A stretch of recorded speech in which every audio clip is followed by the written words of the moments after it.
নমস্কার, ময়দান স্পোর্টসের আরো একটি ভিডিও আপনাদের সকলকে আরেকবার স্বাগত। আপনাদের সঙ্গে আমি সুকন্যা। রীতিমতোই আপনারা জানেন ডুরান্ড থেকে ছিটকে গেছে মোহনবাগান, কিন্তু কলকাতা লিগের খেলা এখনো বাকি আছে। প্রায় এক মাস পর আবারও কলকাতা লিগে মাঠে নামতে চলেছে মোহনবাগান। বৃহস্পতিবার সুরজির সঙ্গে মুখোমুখি হতে চলেছে মোহনবাগান। তবে দলে নেই দিবেন্দু বিশ্বাস, কিয়ান নাসিরিরা। দল কতটা তৈরি? দলে কি কোনো পরিবর্তন আসতে চলেছে? কি বলছেন দলের কোচ ডেগি কার্ডোজো? এই সব খবর জেনে নিতেই আমরা চোখ রাখবো ফুটবলের লড়াইয়ে।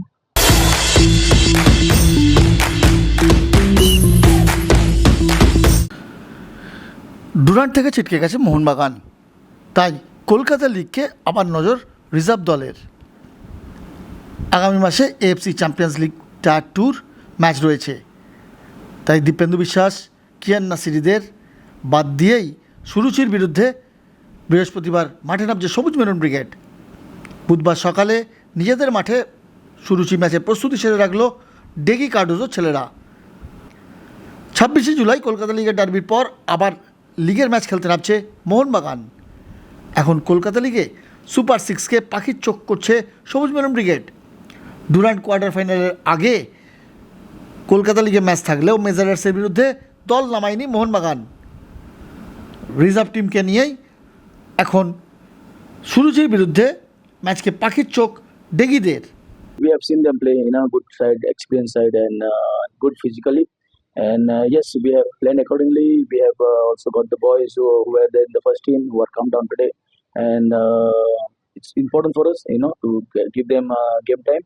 And yes, the opponents are good, and yes, our focus is on the 3 points. Yes, it has been a big gap for us, and it's good where where we can work on especially the individual players.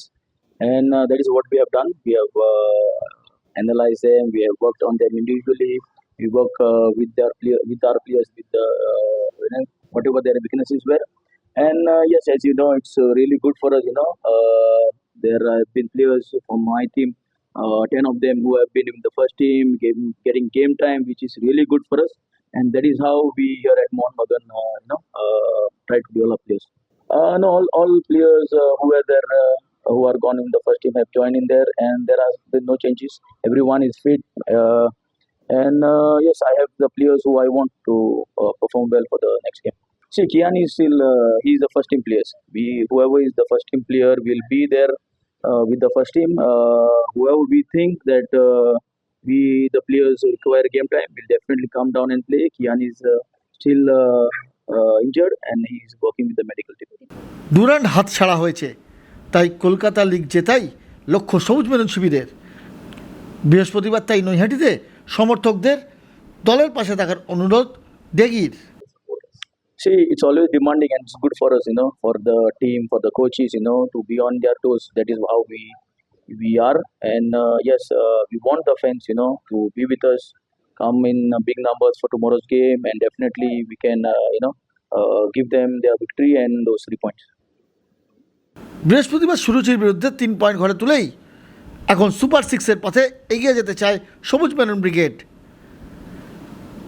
Sukanya Mukhopadhyay report, Maidan sports.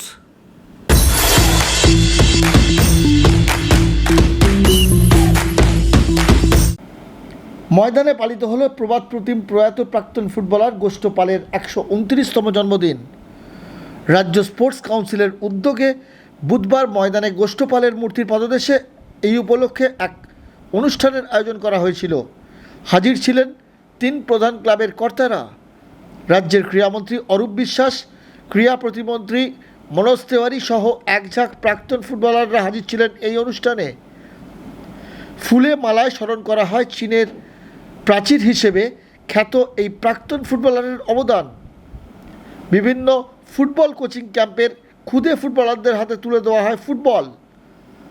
ময়দানে football ফিরিয়ে আনা নিয়ে কী বলছেন রাজ্যের ক্রীড়ামন্ত্রী অরূপ বিশ্বাস?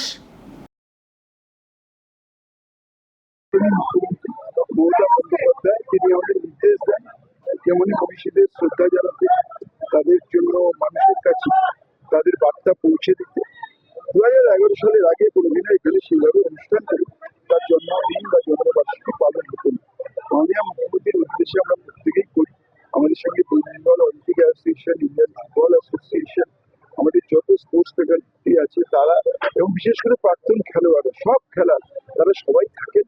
আমরা সবাই মিলে আমাদের শ্রদ্ধা জানাই এবং আমরা ভাবি যে আমরা সবাইকে একটাই কথা বলি, আরো এরকম পুষ্টফল যাতে আমাদের দেশে জন্মায়, বাংলায় জন্মায়, তাহলেই ভারতীয় ফুটবলে আমরা উন্নতি করি। আগেও বলেছি আপনাদের যে যখন বাংলার ফুটবলারদের 5 জন করে নিচ্ছিল তখন আমি বলেছি আমার কথা এতে কিছুটা হলেও রেখেছেন, ছটা নিয়েছে, আমার দাবি আরো বাড়াতে হবে। এবং দ্বিতীয়ত হচ্ছে যে কলকাতা ময়দানে ফুটবলটাকে ফিরিয়ে আনতে হবে। এই যে একটা গৌরব ময়দানে, সেটাই যেন এখন নিস্তব্ধ হয়ে যায়, সেটাকে বাড়াবার জন্য আমি আবেদন করেছি আইএফএর কাছে, মোহনবাগানের কাছে, ইস্টবেঙ্গলের কাছে এবং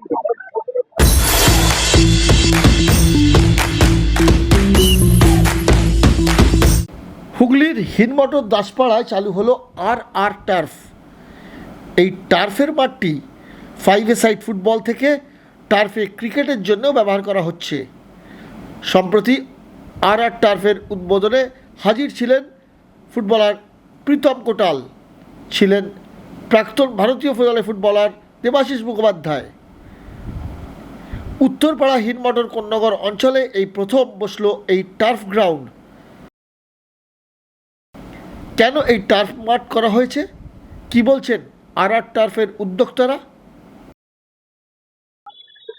এটা একটা বরাবরই ইচ্ছা ছিল। আমরা ছোটবেলা থেকে একসাথে বন্ধুরা খেলতাম অনেক কিছু, মানে ফুটবলটাই বেশি খেলতাম, ক্রিকেটও খেলতাম।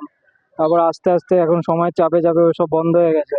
তো একটা পরিকল্পনা আসলো যে এখানে একটা করা হোক, সবাই মিলে খেলা হোক, আনন্দ একসাথে করা হোক।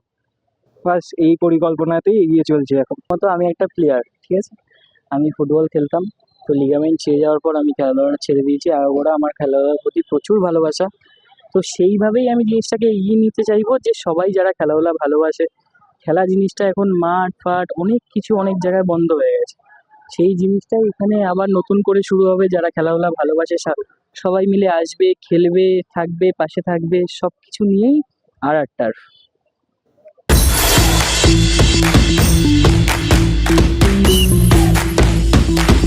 ভিডিওটি ভালো লাগলে লাইক করুন, শেয়ার করুন, আপনাদের মতামত কমেন্ট করে যান, চ্যানেলটিকে সাবস্ক্রাইব করুন এবং পাশে থাকা বেল আইকনটি প্রেস করে দিন। দেখা হবে আবার পরের ভিডিওয়ে।